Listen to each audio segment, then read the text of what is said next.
Je vais vous parler de ce Jésus-là que nous servons. Merci Valérie. Je vais vous parler de ce Jésus-là. Je ne sais pas si tu connais Jésus. Je ne sais pas où tu en es dans ta relation avec Jésus. Si c'est un Jésus qui est loin de toi, c'est un Jésus de tes parents, de tes grands-parents, et que tu suis la lignée de la religion. Mais sache que Jésus a les bras grands ouverts, qu'il te connaît, il sait même le nombre de cheveux que tu portes sur ta tête, il t'appelle par ton nom, il t'aime et il voudrait avoir une relation avec toi, une relation d'intimité avec toi. Comme l'a dit le pasteur, nous présentons les petits-enfants tels que c'est marqué dans la Bible, tels que le Seigneur nous l'a enseigné. Je vais vous donner, ma prédication sera donc un témoignage. Je vais vous donner le témoignage de ma propre vie. Parce qu'on prêche ce qu'on est, on prêche ce que l'on vit. J'étais de famille catholique. Mais quand je dis catholique, j'allais tous les dimanches à l'église. Hein. C'est pas catholique, je vais une fois à Noël ou à Pâques et je prie pas. Je priais tout le temps et j'allais à l'église tous les dimanches. J'étais ce genre de chrétienne catholique. Et quand j'avais 18 ans, je me rappelle que quand j'étais le matin, je priais Dieu. Je me souviens, j'étais dans ma chambre, j'étais à genoux. Je priais Dieu. Et je fermais les yeux et j'ai eu comme une vision, une image, si vous voulez. Et j'ai vu un nuage qui s'approchait de moi, Jésus, sur un trône. Et doucement, qui est venu comme ça en prière. Et j'ai entendu dans tout mon être, j'étais en prière. J'avais 18 ans. J'étais catholique. Et Jésus m'a dit, tu ne m'as jamais donné ton âme.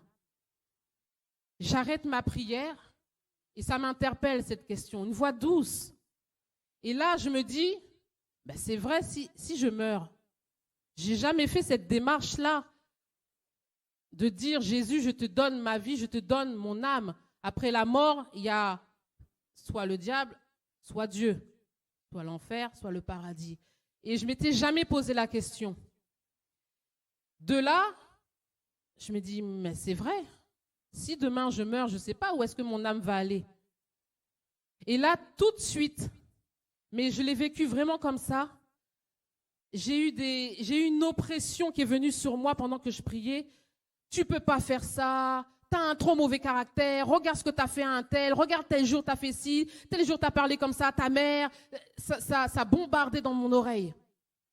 La voix douce de Jésus m'a juste posé la question, je ne l'ai plus entendue. Et là, ça bombardait dans mon oreille gauche. Et là, je doute. Je me dis, est-ce que je suis digne? Est-ce que je suis digne de donner mon âme à Jésus? Ça bombarde. Mon frère, mon grand frère, qui tambourine à ma porte, parce que j'avais fermé la porte pour prier, pour ne pas être dérangé. Et il frappe. Biquette, c'est mon petit surnom. Biquette, ouvre la porte. Donc ça tambourinait à gauche, ça tambourinait à droite. Et j'avais la question de Jésus qui était là. Et je ne savais pas quoi faire. Tout d'un coup, j'ai été oppressée. Et je ne comprenais pas pourquoi j'étais oppressée. J'étais tranquille en train de prier. Et puis à un moment donné, c'était tellement oppressant, mais vraiment oppressant, comme c'était même méchant.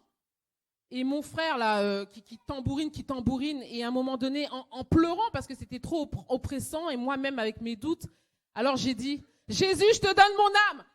Et tout est parti. Les voix là que j'entendais, là, tout ça c'est parti, l'oppression. Mon frère a arrêté net de tambouriner. Alors je regarde à gauche, je regarde à droite, je lève les yeux, j'ouvre les yeux, je vois il y a un silence, c'était fait. Bon, j'ai vécu quelque chose d'assez spécial, je sèche mes larmes, j'ouvre ma porte et je dis à mon frère, qu'est-ce que tu voulais? Il me dit, oh non, en fait c'est bon, je me suis débrouillé. C'était vraiment pour m'empêcher de donner ma vie et mon âme à Jésus. Et je vous ai dit, j'étais catholique, j'allais à l'église, je priais. Et j'étais ouverte, on allait dans des veillées, on aimait bien avec ma famille, des veillées évangéliques, et où il y a les dons qui se manifestent, les dons spirituels qui sont marqués dans la Bible, par le Saint-Esprit. Et on prie dans cette veillée de prière, et puis tout d'un coup, il y a une dame, ce qu'on appelle dans la Bible les prophètes, les prophétesses, qui a reçu une parole du Seigneur, et qui me dit, viens, je vais prier pour toi. Bon, ok, elle prie pour moi. Et là, tout d'un coup, elle dit, donc c'était le soir même, hein, elle dit, tu as donné ton âme à Jésus ce matin. J'ai fait, oh! Et là, j'ai eu peur parce que j'ai regardé à droite, j'ai dit, mais Jésus, il est partout. Je ne l'ai dit à personne. Je l'ai dit à personne. Et là, j'ai eu un coup d'électricité. Je me suis dit, waouh, Jésus, il voit tout. Il sait tout. J'ai eu peur. Je me dis, waouh, la première réaction, c'est... Alors, je dis, oui. Et c'était comme pour attester ce que j'avais fait. Et j'avais 18 ans, je vous ai dit, j'avais 18 ans, j'étais catholique. Et je continue ma marche. De jeune fille avec le Seigneur. Et j'ai rencontré le père de mes enfants, qui lui était protestant évangélique.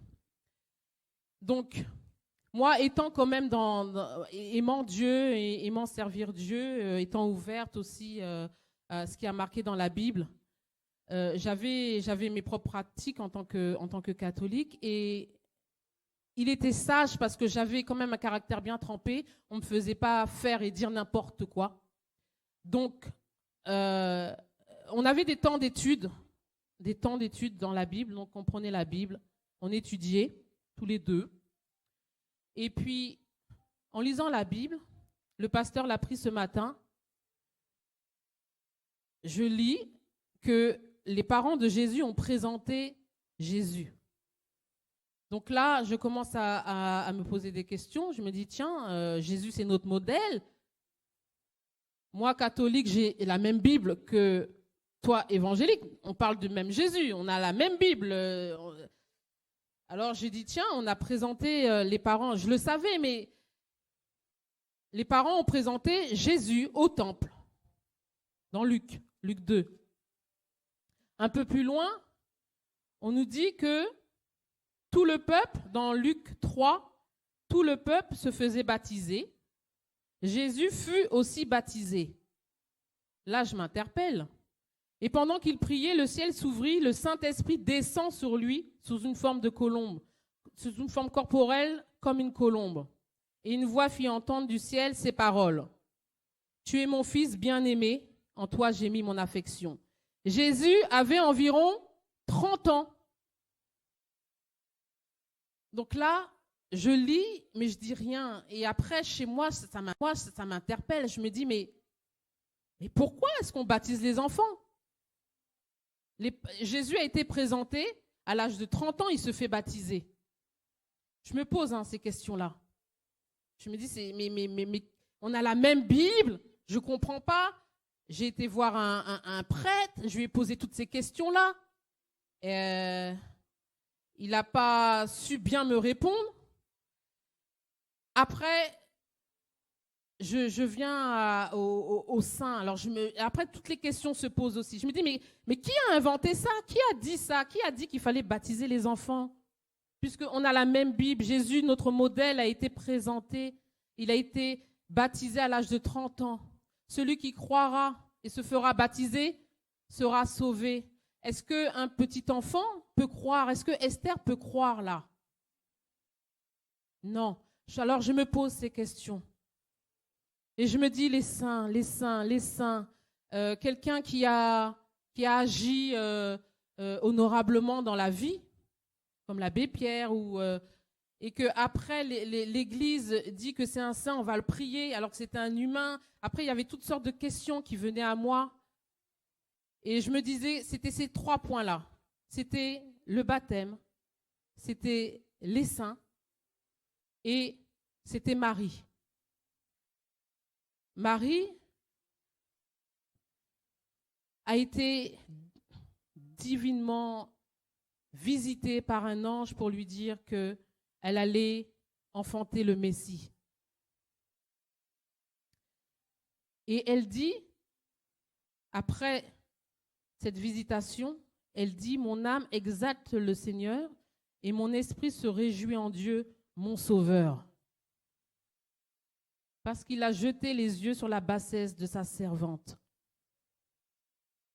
Dieu dit dans Jean 14, 6, « Je suis le chemin, la vérité et la vie. Nul ne vient au Père que par moi. » Alors moi, je priais Marie, bien sûr.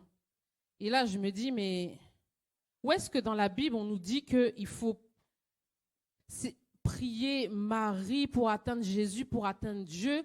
Dieu dit, je suis le seul chemin. Je suis le seul chemin qui amène au Père. La vérité et la vie. Alors je me dis, cette gymnastique spirituelle, mais qui? On a une Bible qui est la parole de vie.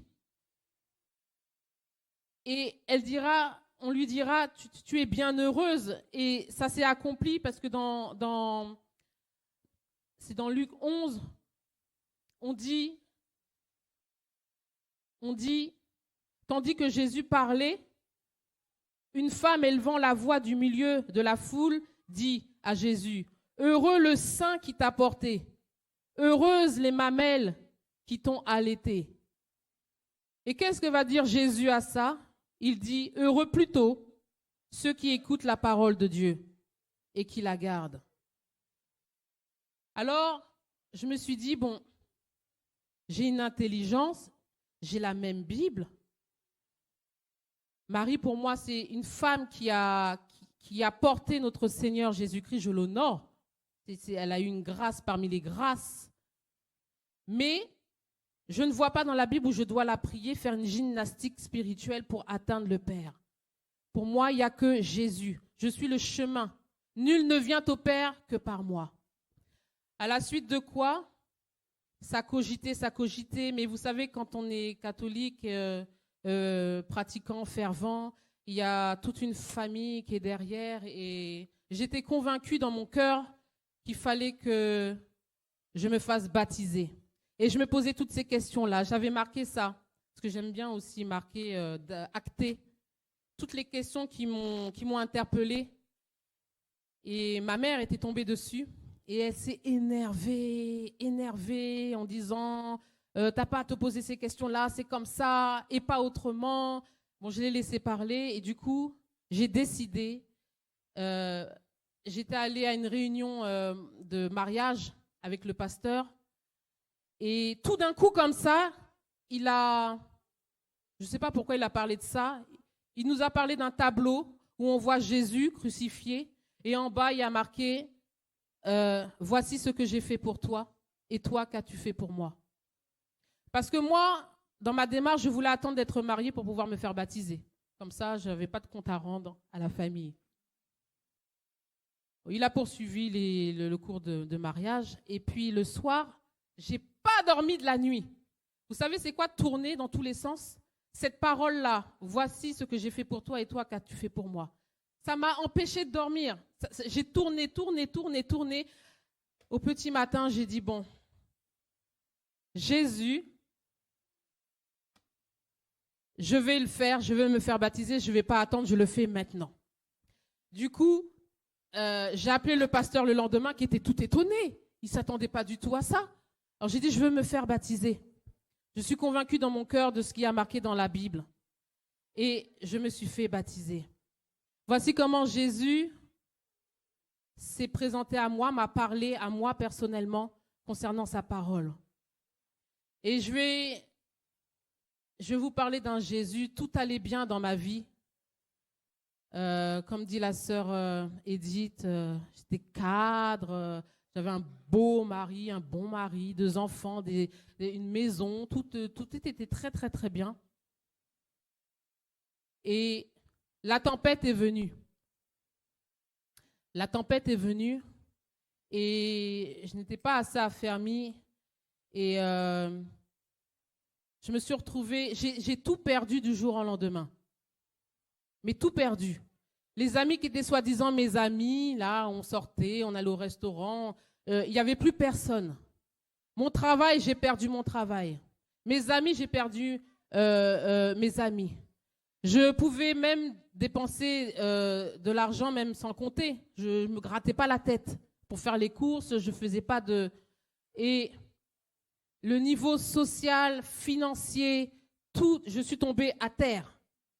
À terre. Plus de mari, plus d'amis, plus de travail. J'ai été déstabilisée. Mais je me suis rendu compte pendant ce temps-là que j'avais basé ma vie. Voici comment j'avais basé ma vie. Comme un tabouret. Vous voyez les tabourets, ça a 4 pieds. Voilà. Donc j'avais dit, bon là il y a Dieu. En premier il y a Dieu. Il y a mon mari, mon travail, ma vie sociale. Je suis stable. Jusque-là j'allais bien dans ma vie. Il y a un pied là qu'à sauter. Le travail. Donc déjà un peu bancal. Ma vie sociale, paf, sauter. Je ne tiens plus. Mon mariage, là, je ne tiens plus. Je ne tiens plus. Il reste que Dieu. Je tiens sur un truc, mais je tombe parce que je vais tellement mal. Voilà comment j'avais basé ma vie. Et je tombe à terre. À terre. Et je vais vous dire, je parle avec mon cœur, j'ai fait une dépression. Vous me voyez là comme ça, j'étais maigre, anorexique. Maigre. Je marchais dans la rue. Le matin, je mettais un masque pour mes enfants. Et quand ils allaient à l'école, j'enlevais le masque. La dépression. À 4h30, il fallait que je remette le masque pour aller les chercher. Et j'attendais jusqu'à 8h, faire à manger, qu'ils aillent se coucher. Et après, j'enlevais le masque. Je pleurais, pleurais, pleurais, pleurais tout le temps. C'était infernal. Et il y a une fille, je crois que j'allais acheter du pain, qui m'a vu marcher. Et plus tard, elle me dira, Nathalie, bon là ça va mieux, mais je t'ai vu un jour, tu m'as fait tellement peur, tu reflétais tellement la tristesse, tu reflétais la tristesse, ça m'a fait peur, j'ai pas osé te dire bonjour. Et ça m'a choquée, je pensais pas que j'étais à ce point-là, je vivais la chose, j'étais dépressive, malheureuse, mais je pensais pas que ça se voyait autant. Ma mère avait dit au pasteur une fois qu'elle avait peur que je meure. Une fois, le pasteur l'avait dit, mais je ne réalisais pas que je reflétais tellement cette souffrance et cette tristesse. Et j'étais choquée. C'était un choc de l'entendre. Et je me rappelle qu'un jour, j'étais là, dans la dépression, dans les larmes, j'ai tout perdu, je ne comprends rien. Mon monde, là, s'est complètement effondré. Je ne comprends plus rien. Et là, j'entends ou je ressens quelque chose qui me dit, bon, ben là, tu as atteint le bout du bout, suicide-toi. Mais j'allais tellement mal, j'avais une barre qui était là constamment, 24 heures sur 24, un point au cœur qui est là tout le temps. Et là, j'ai dit, Seigneur, je suis tellement mal. Je ne comprends plus ma vie, je suis mal. À quoi bon? Et là, mes enfants, j'ai la grâce, depuis l'âge de 2 mois et demi, ils font leur nuit, je n'ai jamais eu de problème, c'est une grâce. Et là, je vois Noémie qui, 2 ans et demi, je crois, 2 ans et demi, 3 ans, qui est là, qui se lève. Ils ne se sont jamais levés pendant la nuit. Qui se lève, il était 1h du matin, pendant que je suis en train de raisonner dans ma tête, je vais mal. Et elle est là, maman, j'arrive pas à dormir. Donc elle vient avec moi. Elle dort avec moi. Elle ne s'est jamais levée, ni son frère. Et là, je la regarde. Et puis là, elle se rendort tout de suite. Et je la regarde, j'ai dit non, mais t'imagines si je fais un acte comme ça et le matin, j'ai vu une image où j'étais dans ma cuisine, dans une mare de sang. Je me dis, mais mes enfants, au réveil, ils ne peuvent pas me voir comme ça au réveil. Et puis, j'ai dit, puis de toute façon, j'ai dit, je chasse ça de ma tête. J'ai quand même des bases chrétiennes. Les gens, c'est un leurre. Les gens qui en ont marre de leur vie et qui pensent qu'après, ils se suicident, ils vont directement en enfer. Ils vont directement en enfer. Et ceux qui vivent là sur terre, Ça sera éternellement. Vous imaginez, depuis que Abraham est né, on vit quoi, 80 ans, 90 ans. Mais depuis là, l'éternité comme ça, vive là ce que je ressentais.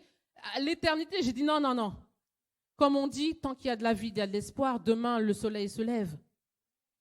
Se couche, il se lève. Tant qu'il y a de la vie, il y a de l'espoir. J'ai chassé ça parce qu'il y a des bases chrétiennes. J'ai appelé ma mère toute la nuit. Elle a eu peur. Elle avait peur que je fasse quelque chose jusqu'à 6 heures du matin. Elle m'a tenue au téléphone. Et puis, j'avais une voisine qui n'allait pas très bien et qui m'a dit, Nathalie, un jour, Nathalie, elle allait à l'église, elle a quitté.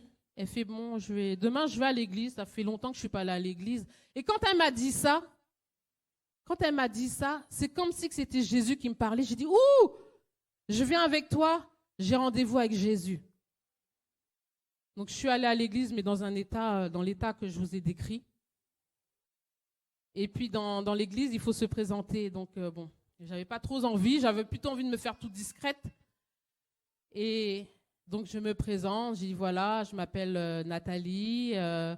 Je suis une chrétienne avec ses défaites. Alors, il y a le pasteur qui me regarde et ses défaites. Et il me dit, et ses victoires.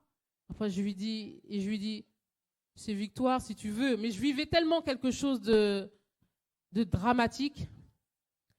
Et depuis ce jour-là, c'était le 10 janvier 2010. Je me suis fait baptiser en mars 2001. Depuis ce jour-là, je n'ai jamais plus lâché la main du Seigneur. Le Seigneur m'a restauré. Il a restauré mon physique, parce que je vous ai dit, je faisais peur. Il a restauré ma mentalité, puisque il a fallu aussi que j'ai confiance en moi, tel que vous me voyez là. Il y a Nathalie avant et Nathalie après. Et j'avais été dans un camp spirituel et je fermais les yeux, parce que j'étais revenue à Dieu. Et Dieu m'a fait voir en parlant avec 2 personnes. Et on était sur une table avec un pied. Et puis donc je racontais mon histoire. Et la personne me dit, ben, tu vois, avant tu avais 4 pieds, maintenant Dieu t'a recentré, c'est lui le centre de ta vie. Il fallait resituer les choses. Et j'ai dit, ah ouais, c'est vrai. Jésus est le centre de ma vie.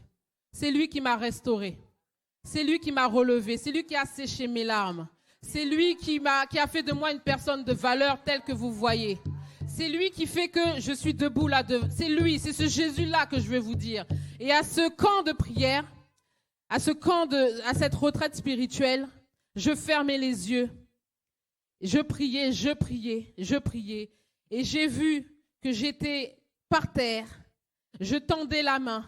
Et j'ai vu Jésus qui ne m'a pas tendu la main. Il m'a pris la main, mais il m'a relevé. Je l'ai vu de mes propres yeux spirituels, je l'ai vu. J'ai pleuré. Je peux vous dire que le Jésus que je sers,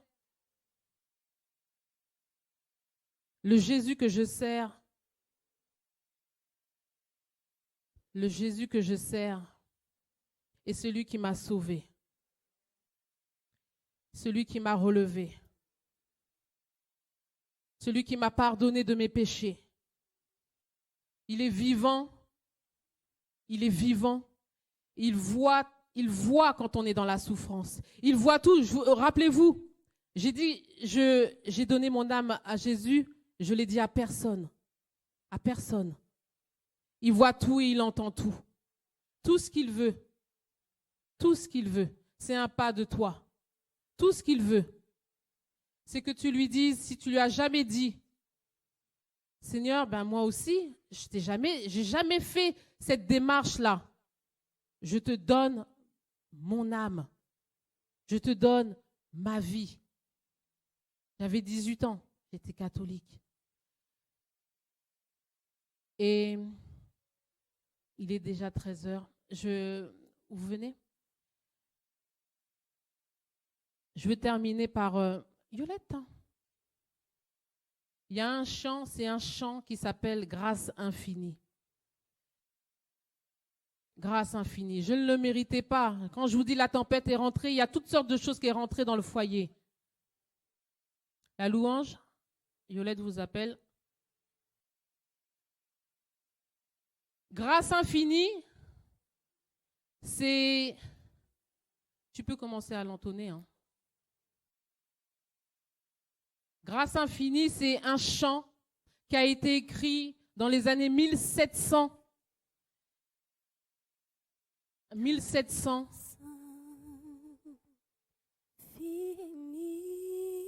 Par un homme qui s'appelle John Newton. Ce chant-là. Dans les années 1700. C'était un homme méchant. C'était un homme qui avait un navire et qui transportait des esclaves noirs. C'était un homme blanc. Et c'était un homme qui vendait des esclaves noirs, qui réduisait l'homme à un état d'animal, enchaîné dans ses bateaux. Il prenait plaisir, il s'asseyait dans son navire et il donnait à manger aux requins des esclaves noirs. Et il rigolait jusqu'à n'en plus finir. C'était un homme méchant, démon. Il était méchant, cet homme-là. Dans les années 1700. Un jour, dans son voyage avec des esclaves noirs, une tempête est arrivée. Le bateau a chaviré. Et là, il s'est dit, j'allais tout perdre, je vais mourir. Il fait noir, il y a la tempête. Et il s'est souvenu dans sa détresse, il s'est souvenu que sa maman priait pour lui. Sa maman est morte à l'âge de 7 ans. Mais il s'est souvenu que sa mère priait pour lui. Alors, dans cette tempête, il a dit, Seigneur, si tu me sauves, je promets, si tu existes, si tu entends ma prière, je promets de te servir. D'une manière miraculeuse, tout son équipage avec lui a été sauvé. Dès lors, il a composé ce chant.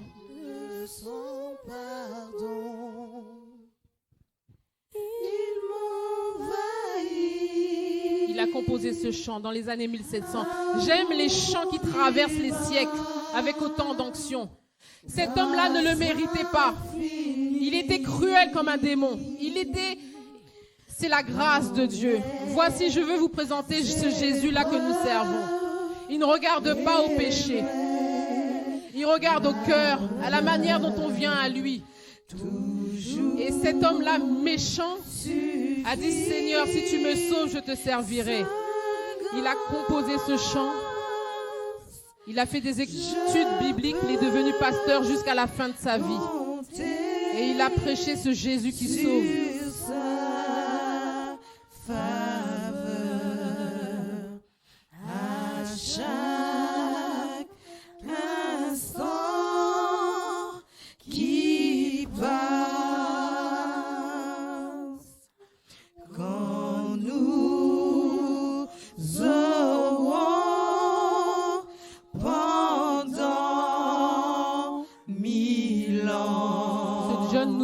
A rencontré le Seigneur. Il a eu une vraie expérience.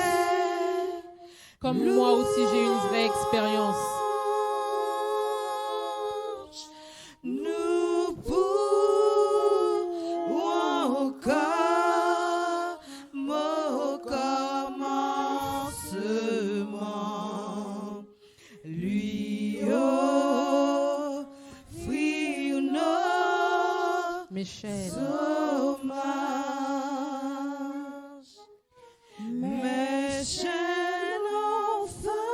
Il a écrit ça, mes chaînes enfin sont enlevées. Alors que c'est lui qui enchaînait des esclaves noirs. Il s'est rendu compte que c'était lui. S'il mourait, c'est lui qui était enchaîné. M'acheter de